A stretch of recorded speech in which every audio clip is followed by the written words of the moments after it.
اور آج کی رات انسان کی زندگی کے نازک ترین فیصلے ہو رہے ہوتے ہیں، کیونکہ میں نے صبح بتایا تھا میرے آقا کریم علیہ الصلوۃ والسلام ارشاد فرمایا کہ میں یہ چیز پسند کرتا ہوں کہ میرے نامہ اعمال اٹھائے جا رہے ہوں، لکھے جا رہے ہوں اور میں روزے کی حالت میں ہوں۔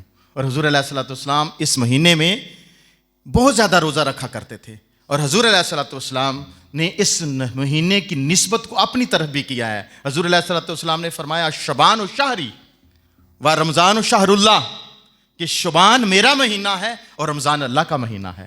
یعنی حضور علیہ الصلوۃ والسلام نے شعبان کو اپنا مہینہ قرار دیا ہے۔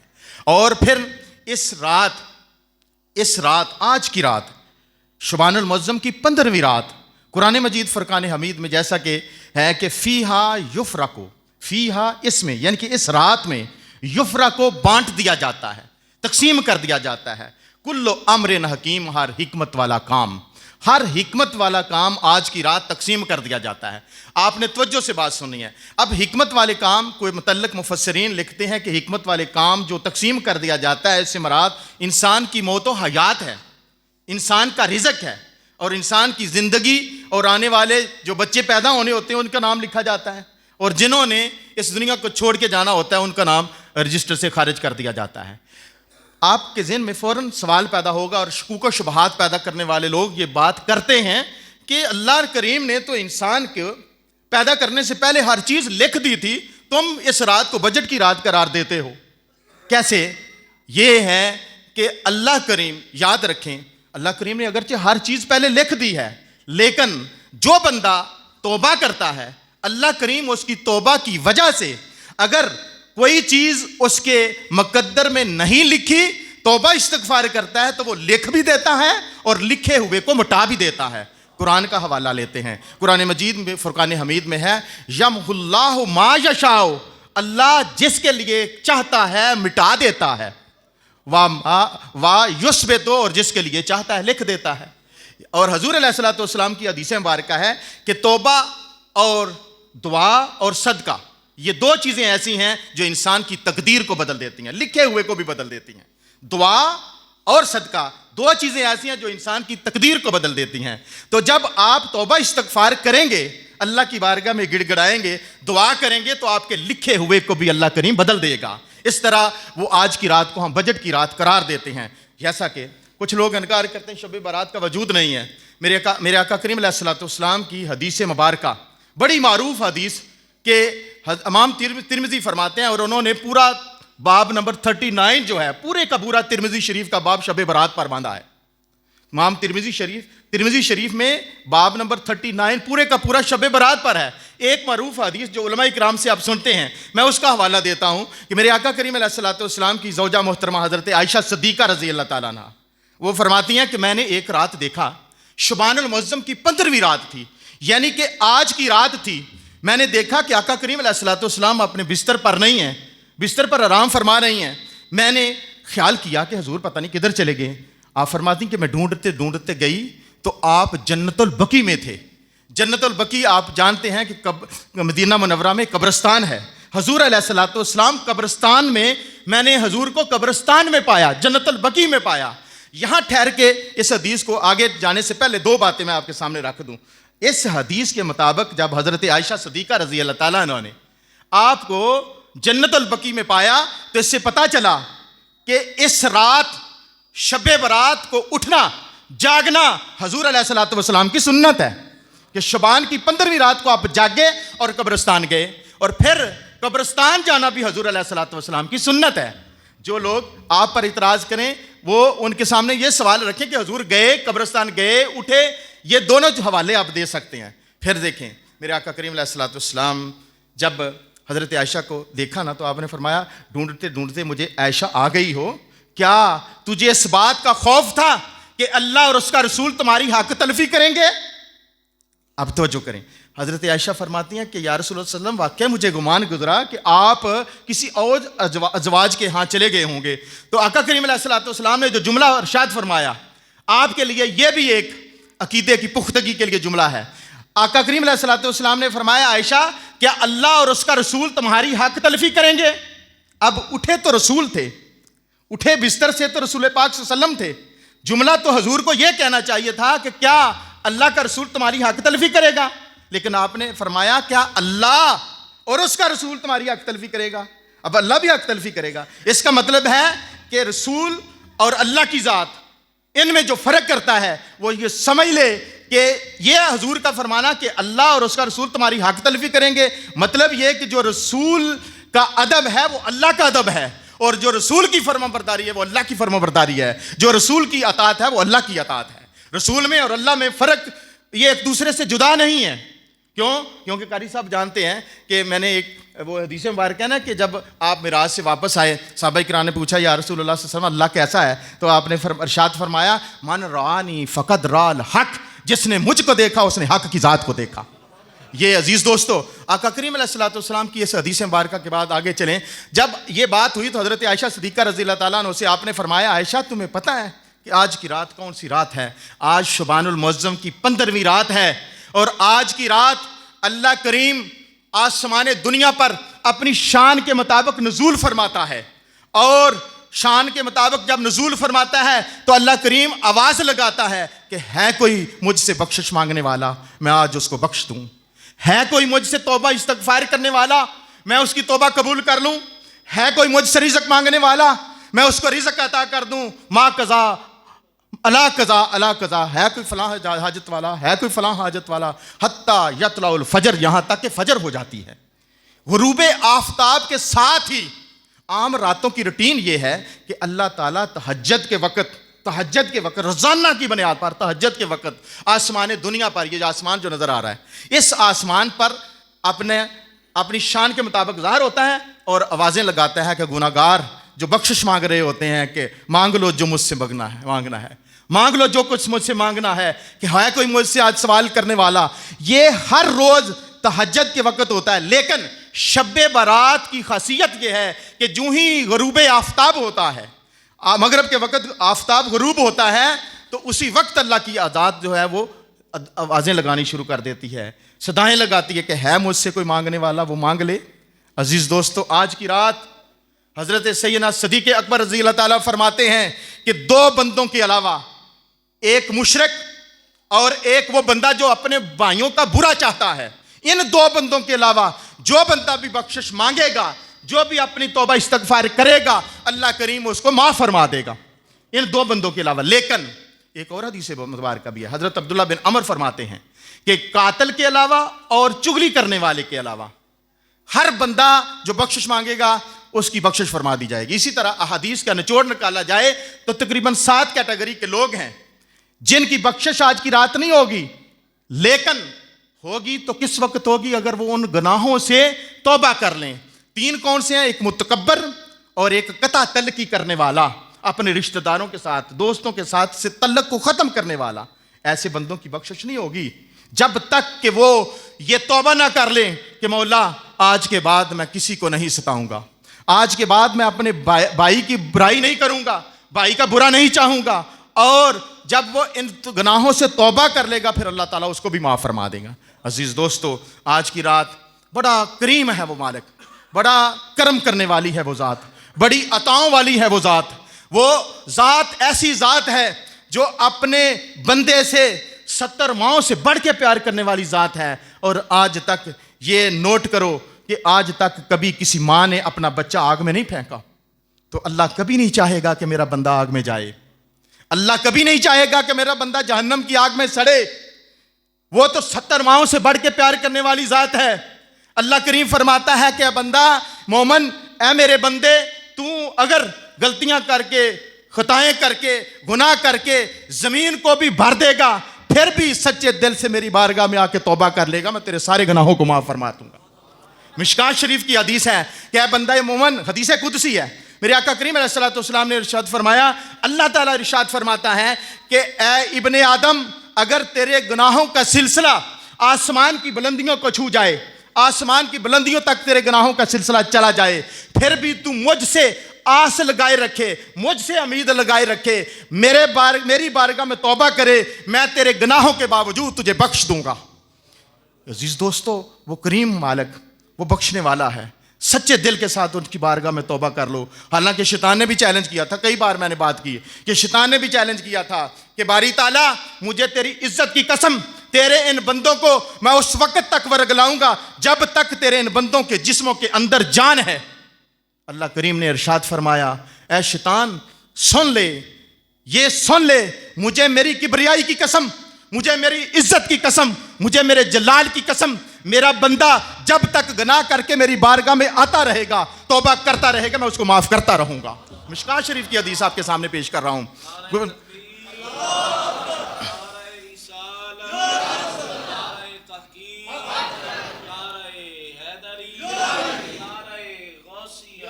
عزیز دوستو, اللہ کی بارگاہ میں توبہ کر کے جو بندہ گڑ گڑاتا ہے, روتا ہے, وہ اللہ کریم اس کے گناہوں کو معاف فرما دیتا ہے. سچے دل سے اس کی بارگاہ میں بندہ جب توبہ کرتا ہے تو توبہ میں دو رجوع ہوتے ہیں. ایک رجوع من المذموم ہوتا ہے اور ایک رجوع الی المحمود ہوتا ہے کہ جو گناہ کیا ہے اس سے رجوع کر لینا اور پھر گناہ کو چھوڑ پر محمود یعنی کہ اچھے کام کی طرف لگ جانا. یہ دو رجوع ہوتے ہیں.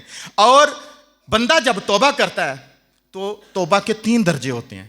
پہلے درجے میں انسان نے گناہ کیے, غلطیاں کیں, کوتاہیاں کیں, زندگی میں بہت ساری غلطیاں کر لیتا ہے انسان, گناہ ہو جاتا ہے, گناہ ہو گیا, اور بندہ پہلے درجے میں کیا کرتا ہے؟ پہلا درجہ مغفرت کا درجہ ہے. اللہ کریم کی بارگاہ میں بندہ جھکتا ہے اور اللہ کی بارگاہ میں وہ کہتا ہے کہ باری تعالیٰ یہ گناہ ہو گیا ہے, مجھے معاف کر دے. شرمندہ ہوتا ہے, ابھی وہ شرمندہ ہوتا ہے, گناہ پر نادم ہوتا ہے, شرمندگی ظاہر کرتا ہے. اللہ کریم اس کی مغفرت فرما دیتا ہے. اور مغفرت کا معنی ہے اس کے گناہوں کو ڈانپ دیتا ہے. بس شرمندگی اللہ کی بارگاہ میں کی, نادم ہوا, پریشان ہوا کہ یا اللہ کرنا نہیں تھا, مولا یہ گناہ ہو گیا ہے. اللہ کریم اس کی مغفرت فرما دیتا ہے, اس کے گناہوں پر پردہ ڈال دیتا ہے. پھر دوسرا درجہ آتا ہے. دوسرے درجے میں وہ بندہ اور شرمندہ ہوتا ہے کہ باری تعالیٰ مجھے معاف کر دے, یا اللہ مجھے معاف کر دے, میں آئندہ یہ گناہ نہیں کروں گا. جب وہ پریشان ہوتا ہے تو پھر وہ تکفیر سیئات کے درجے میں داخل ہوتا ہے. اور تکفیر سیئات کا مطلب ہے کہ اللہ کریم اس کے گناہوں کو حرف غلط کی طرح مٹا دیتا ہے.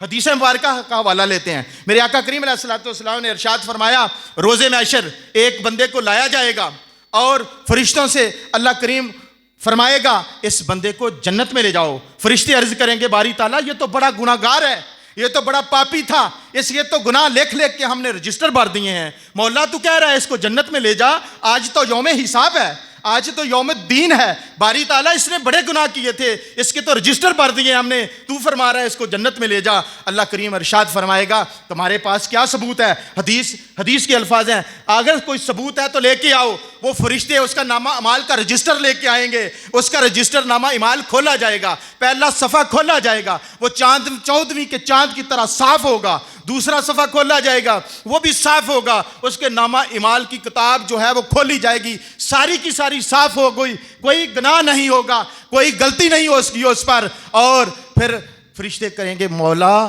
ہم نے تو لکھے تھے. اللہ کریم فرمائے گا ہاں تم نے لکھے تھے, لیکن میرا یہ بندہ ایک دن باوضو ہو کے میری بارگاہ میں آ گیا, مصلی پہ کھڑے ہو کے عاجزی کے ساتھ, انکساری کے ساتھ میری بارگاہ میں جھک گیا. اس کی آنکھوں سے آنسو گرے. جب اس کی آنکھوں سے آنسو گرے, میں نے اپنے عفو درگزر کے ساتھ اس کے تمام گناہوں کو صاف کر دیا. یہ دوسرا درجہ ہے کہ جس میں انسان کی توبہ استغفار جب بڑھتی ہے تو اس کے گناہوں کو اللہ مٹا دیتا ہے. اب تیسرا درجہ سنیے, جب بندہ اتنا پریشان ہوتا ہے, پشیمان ہوتا ہے, اللہ کی بارگاہ میں گڑ گڑاتا ہے, تو خود بخود مصلی پہ بیٹھے ہوئے, اللہ کی بارگاہ میں بیٹھے ہوئے, خود بخود اس کی آنکھوں سے آنسو ٹپکتے ہیں, آنسو نکلتے ہیں. اور جب اس کی آنکھوں سے آنسو نکلتے ہیں, سورہ فرقان میں بھی ہے کہ یبدل اللہ سیئاتہم حسنات, اللہ کریم پھر اس کو ایسی توبہ دیتا ہے کہ اس کے سارے گناہوں کو نیکیوں میں بدل دیتا ہے. یہ تیسرا درجہ ہے توبہ کا. اتنی بارگاہ, اس بارگاہ عظیم میں توبہ قبول ہوتی ہے کہ جو سچے دل سے توبہ کر لے. قرآن کی آیت ہے کہ یبدل اللہ, اللہ بدل دیتا ہے, سیئاتہم اس کے گناہوں کو, حسنات نیکیوں میں. اس کی برائیاں, کتنی کریم ذات ہے وہ. بندہ کرے گناہ, بس اس کی بارگاہ میں آ جائے تو وہ گناہ بھی نیکیاں بن جاتی ہیں, وہ گناہ بھی نیکیاں بن جاتی ہیں. عزیز دوستو, اللہ کی بارگاہ میں رونا چاہیے. اور آج کی رات رونے کی رات ہے. آج کی رات اللہ کریم کی بارگاہ میں جھکنے کی رات ہے. آج کی رات اس کی بارگاہ میں آنسو بہانے کی رات ہے. اور آنسو جب انسان جب انسان اپنے گناہوں کو یاد کر کے اللہ کے خوف کو یاد کرتے، خشیت الہی کی بنا پر خوف خدا ذہن میں رکھتے ہوئے اس کا ذکر کرتے ہوئے، جب اللہ کا ذکر کر رہا ہو اور اللہ کا خوف ہو، روز محشر کا خوف ہو، جہنم کی ہولناکیاں کا خوف ہو، اس کی آنکھوں سے آنسو کا قطرہ نکلے، ابھی وہ قطرہ زمین پر نہیں گرتا تو اس پر جہنم کی آگ حرام کر دی جاتی ہے۔ اس قدر آنسوؤں کی اہمیت ہے۔ بعض لوگ کہتے ہیں وہ فلاں بندہ رو رہا تھا، سٹیج کے قریب بیٹھا رو رہا تھا۔ عزیز دوستو، اس رونے والے کا فائدہ آپ لوگوں کو بھی پہنچتا ہے۔ آئیے حدیث مبارکہ کا حوالہ لیتے ہیں۔ ترمذی شریف کی 810 نمبر حدیث، آقا کریم علیہ الصلوۃ والسلام لیکچر فرما رہے ہیں۔ حضور علیہ الصلوۃ والسلام کے صحابہ بیٹھے ہوئے ہیں، حضور علیہ الصلوۃ والسلام بیان فرما رہے ہیں۔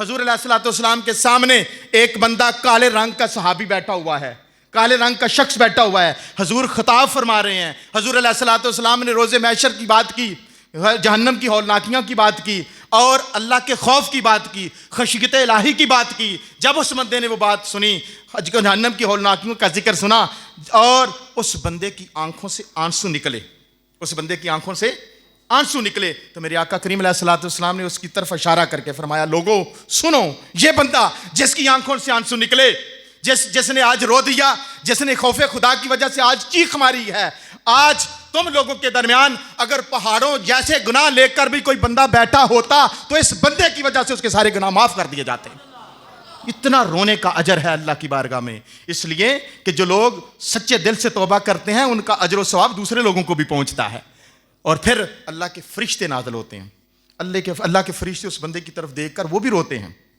جب روتے ہیں نا وہ، تو اللہ کریم کے فرشتے اللہ کی بارگاہ میں دعا کرتے ہیں کہ مولا آج اس بندے کی سفارش ان لوگوں کے حق میں قبول فرما جن کو رونا نہیں آتا، جن کو رونا نہیں آتا۔ اتنا رونے کا درجہ ہے۔ عزیز دوستو، آج کی رات کو ہمیں توبہ استغفار کے ذریعے گزارنے کی توفیق عطا فرمائے۔ آخر میں آپ کو ایک پیغام دوں گا کہ گناہ ہو جائیں، غلطیاں ہو جائیں، انسان سچے دل سے توبہ کرے، اللہ کریم معاف کر دیتا ہے۔ وہ تو کہتا ہے اگر تم زمین بھر خطاؤں کے ساتھ میری طرف آئے گا نا تو میں زمین بھر عطاؤں کے ساتھ تیری بخشش فرماؤں گا۔ اور یہ تو گناہ ہو گیا تو بخشش ہوگی، درجہ ہوگا، توبہ ہوگی، لیکن گناہوں سے بچنے کا ایک فارمولہ ہے، گناہوں سے بچنے کا بھی ایک فارمولہ ہے۔ وہ فارمولہ آج سن لیں۔ وہ فارمولہ کیا ہے کہ دنیا میں کوئی بھی کام کرنے لگو، کوئی بھی فعل کرنے لگو، کوئی بھی سرگرمی کرنے لگو، کوئی بھی بات کرنے لگو، تو ہر بات کرنے سے پہلے، ہر کام کرنے سے پہلے، ہر فعل کرنے سے پہلے ایک لمحہ کے لیے صرف ذہن میں یہ لاؤ کہ میرے اس فعل کو، میرے اس کام کو، میری اس برائی کو، میری اس سرگرمی کو میرا اللہ دیکھ رہا ہے۔ ایک فکرہ، میرا اللہ دیکھ رہا ہے۔ سارے کہو میرا اللہ دیکھ رہا ہے، میرا اللہ دیکھ رہا ہے۔ قرآن مجید فرقان حمید میں ہے کہ اِنَّ رَبَّكَ بِالْمِرْصَادِ، کہ اللہ سے کوئی بات چھپی ہوئی نہیں ہے، اللہ ہر چیز کو دیکھنے والا ہے۔ وہ علیم بذات الصدور ہے، وہ سینوں میں چھپی ہوئی باتوں کو بھی جانتا ہے۔ تمہارے ہر کام کو اللہ جانتا ہے، تمہارے ہر فعل کو اللہ جانتا ہے۔ لہٰذا زمین کے اوپر کوئی بھی کام کرنے سے پہلے لمحہ بھر کے لیے یہ سوچ لو کہ تمہارا زمین کے اوپر کیے گیا وہ کام زمین کے اندر کس چیز کا نتیجہ بنے گا، اس کا نتیجہ زمین کے اندر کیا نکلے گا۔ ذرا لمحہ بھر کے لیے جب یہ سوچ لو گے اور یہ تصور کر لو گے کہ میرے اس کام کو اللہ دیکھ رہا ہے، اللہ دیکھ رہا ہے، تو اس کام کی طرف تم کبھی بھی نہیں جاؤ گے۔ جب یہ تصور میں بات ہوگی کہ میرا اللہ دیکھ رہا ہے، تم اللہ کے بندے کی برائی بیان نہیں کرو گے۔ جب یہ تصور میں بات ہوگی کہ میرا اللہ دیکھ رہا ہے، تم کسی کی غیبت نہیں کرو گے۔ جب یہ تصور میں بات ہوگی کہ میرا اللہ مجھے دیکھ رہا ہے، تم کبھی بھی جھوٹ نہیں بولو گے، کبھی بھی بہتان بازی نہیں کرو گے، کبھی بھی اپنے بھائی کا برا نہیں چاہو گے۔ جب یہ تم تصور کر لو گے کہ اللہ دیکھ رہا ہے، مٹ جائے گناہوں کا تصور ہی جہاں سے، مٹ جائے گناہوں کا تصور ہی جہاں سے، اگر ہو جائے یقین پیدا کہ اللہ دیکھ رہا ہے، اللہ دیکھ رہا ہے۔ جب یہ تصور ہمارے ذہن میں ہوگا تو یقین جانیں آپ بہت ساری برائیوں سے بچ جائیں گے۔ بس یہ نقطہ آپ لے کے اٹھیں کہ کوئی بھی گھروں میں، محلوں میں، دفتروں میں، کچہریوں میں، اسمبلیوں میں، جدھر بھی آپ جاتے ہیں، کوئی بھی کام، کسی بھی سلسلے کے لیے جاؤ تو ذہن میں یہ رکھو کہ میرا اللہ مجھے دیکھ رہا ہے، جب یہ تصور رکھ لو گے بہت ساری برائیوں سے بچ جاؤ گے.